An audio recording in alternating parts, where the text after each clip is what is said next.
नमस्कार, स्वागत है आप सभी का एनएफ न्यूज पर। मैं हूं आपके साथ रोहित। हिंदुत्व एक बीमारी है और कई भारतीय इससे ग्रसित हैं। ये मैं नहीं कह रहा हूं, ये बयान है महबूबा मुफ्ती की सुपुत्री इल्तिजा मुफ्ती के, और उनके इस बयान पर बवाल मचा हुआ है। पंकज जी, आप भी हिंदुत्व वाली बीमारी से ग्रसित हैं क्या? हिंदुत्व एक बीमारी है क्या? देखिए, दुनिया को पता है कि बीमारी कहां है और किस बीमारी से दुनिया परेशान है। दुनिया का हर बड़ा शहर एक खौफ में जी रहा है। पता नहीं कब कौन टिफिन में बम लगाकर लोकल ट्रेन में धमाके कर देगा। पता नहीं कौन रेलवे स्टेशन पर गोलीबारी कर देगा। एक मैं वीडियो देख रहा था, पता नहीं यूरोप के किसी देश का था, जहां एक शख्स अरब कपड़े पहने हुए था, अरब वेशभूषा में था। वो बैग रख के भागता है, सिर्फ अल्लाह अकबर कहता है और बाजार में भगदड़ मच जाती है। तो वो बीमारी कहां है? मुझे लगता है कि कट्टरपंथ एक बीमारी है।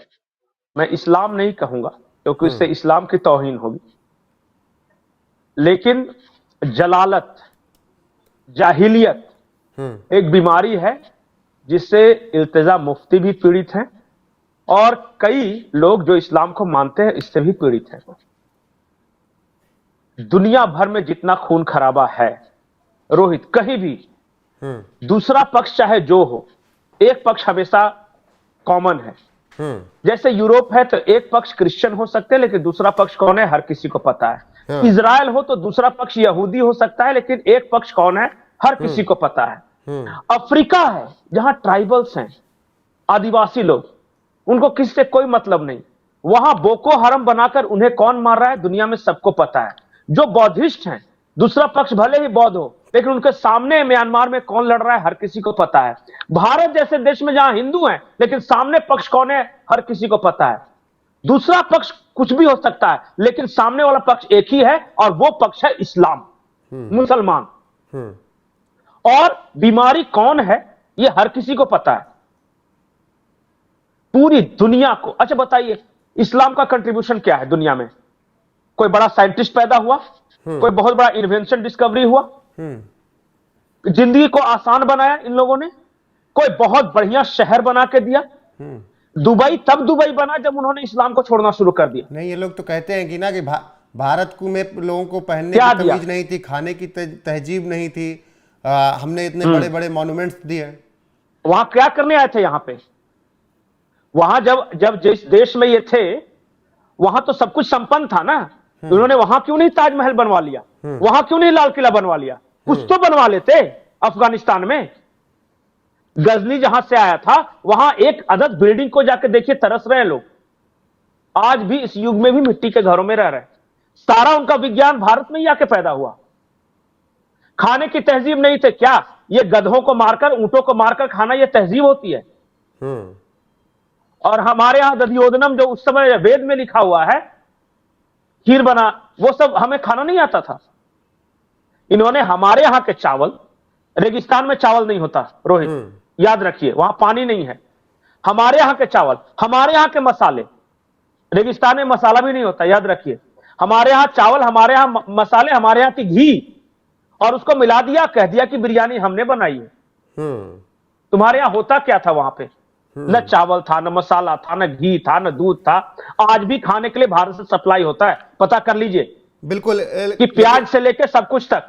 जी पंकज जी, लेकिन इल्तिजा मुफ्ती कौन सी बिरयानी पका रही हैं हिंदुत्व को गाली देकर? ये कुछ नहीं बिरयानी पका रही है, दिल्ली में जेएनयू के कांटेक्ट में है। और भारत में इस्लाम और कम्युनिस्ट एक है। दुनिया भर में इस्लाम का कम्युनिज्म से झगड़ा है। जहां कम्युनिस्ट है वहां इस्लाम को पनपने नहीं देते। जैसे चाइना को देख लीजिए या क्यूबा को देख लीजिए, जो भी कम्युनिस्ट देश हैं, वहां मुसलमानों के साथ वो बदतमीजी, वो ये है, कोई नहीं। अरे चाइना में इनको नमाज पढ़ने की इजाजत नहीं, दाढ़ी रखने की इजाजत नहीं। और जहां पे मुस्लिम है वहां कम्युनिस्ट नहीं आ सकते। दुनिया में जितने मुस्लिम देश देख लीजिए, वहां कम्युनिज्म हो ही नहीं सकता। पाकिस्तान से लेके, अफगानिस्तान से लेके, अरब से, ईरान से, आप कहीं भी मुस्लिम देश देख लीजिए, वहां कम्युनिज्म नहीं है। भारत इकलौता ऐसा वाहिद मुल्क है जहां कम्युनिज्म और इस्लाम एक साथ है। आश्चर्य! एक है जो धर्म को अफीम मानता है और दूसरा है कि धर्म के अलावा कुछ देखता नहीं और फिर भी दोस्त है। लेकिन क्या कहते हैं ये, और ये क्या क्या ये महिला के बारे में बताता हूं। हाँ। ये महिला जेएनयू से संपर्क में है। ये क्या कहे, ये समझ गई कि कुछ लीजिए पिलपिले हिंदुओं को, जिनको अपने हिंदू होने पे गर्व का एहसास नहीं हो, मर्द होने पे गर्व का एहसास, जो मर्द हैं तो औरत वाली साड़ी पहन के नाच रहे हैं, अगर हिंदू हैं तो मुस्लिम नाम रख के नाच रहे हैं, मां बाप है तो मां बाप को गाली दे रहे हैं कि मुझे पैदा क्यों कर दिया।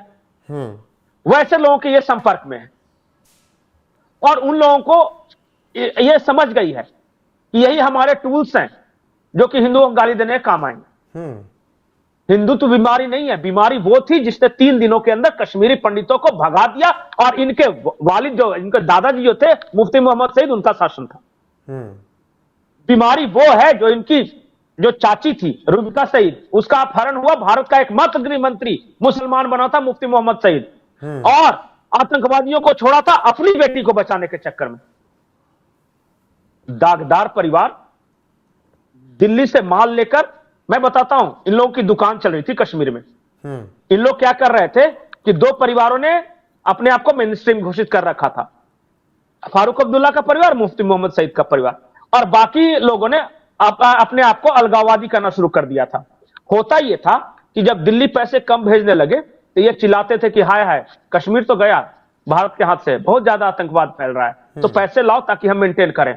तो वहां से माल लेते थे, और जब पाकिस्तान से पैसे कमाने शुरू होते थे तो ये कहते थे कि देखो मेन स्ट्रीम तो अब चुनाव हो गया, अब तो दिल्ली कब्जे में कर गया, कश्मीर तो पाकिस्तान से हाथ से गया, तो आईएसआई तुम पैसे दो। दोनों ने पैसे बनाए, दोनों अरबपति खरबपति हैं। एक रोशनी एक्ट इन्होंने लागू किया कश्मीर में। रोशनी एक्ट के तहत पता है इन्होंने हजारों हेक्टेयर जमीनें कब्जा कर लिए, पढ़िए कभी। अब हो क्या रहा है कि जब से मोदी सरकार आई ना, इनने सीधे डीबीटी के माध्यम से सरपंचों को पैसा देना शुरू किया। ये देख रहे हैं कि करोड़ों अरबे रुपए आ रहे हैं और हमारे हाथ में गिर नहीं रहा है, सीधे गांव में चला जा रहा है और विकास हो रहा है। वही मैं कह रहा हूं, ये हार की बौखलाहट, यही बौखलाहट है ये। अरे इनको तो अब कश्मीर के लोग नहीं मानते, इनका 2 कौड़ी की इज्जत नहीं है। मैं वही कह रहा हूं कि विधानसभा चुनाव में हार की बौखलाहट अभी भी दिख रही है क्या इनमें? इनकी अम्मी भी कहती थी कि जब कश्मीर से 370 खत्म हो जाएगा तो तिरंगा थामने वाले हाथ नहीं बचेंगे। और सबसे बड़ा तिरंगा लाल चौक पे उठ रहा है अब। हाँ, और लाल चौक पे तिरंगे लहरा रहे हैं, दुकानें खुल रही है, परेड निकल रहे हैं, महिलाएं भी तिरंगा लेके चल रही है। ये फ्रस्ट्रेटेड परिवार है, पैसे नहीं मिल रहे हैं मोदी युग में। लेकिन पंकज जी थोड़ा ये समझाएगा, कभी स्टालिन मुंह खोलते हैं, कभी कांग्रेसी मुंह खोलते हैं, कभी अखिलेश यादव कुछ बोल देते हैं, कभी स्वामी प्रसाद मौर्य मुंह खोलते हैं। जिसका मन किया हिंदुओं को गाली दो, चद्दर ओढ़ के सो जाओ, कुछ नहीं होने वाला। नहीं तो इन लोगों ने इस तरह का इकोसिस्टम क्रिएट किया है ना।